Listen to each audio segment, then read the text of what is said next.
Qu'est-ce que vous avez pu faire depuis que vous êtes là, dans ce domaine-là? Très bien. C'est la priorité en fait pour nous.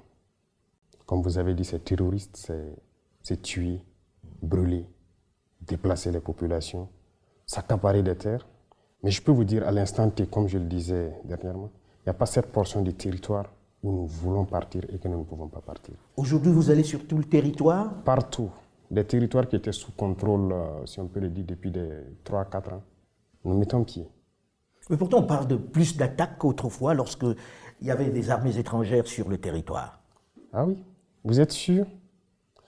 Plus d'attaques, c'est relatif. Aujourd'hui, nous sommes à l'offensive pour la plupart des zones. Nous ne sommes plus dans une posture de défense. Nous partons vers l'ennemi, nous cherchons l'ennemi. Lorsque nous avons décidé de prendre notre destin en main, comme on aime le dire, c'est une décision assez importante et très courageuse. Et lorsque vous décidez comme ça, toutes les cellules dormantes se réveillent d'un coup. Et c'est à ce moment que vous vous rendez compte de l'ampleur de la situation du terrorisme. On s'est bien rendu compte. Mais pour faire la guerre, il y a d'abord le patriotisme. Il y a la logistique.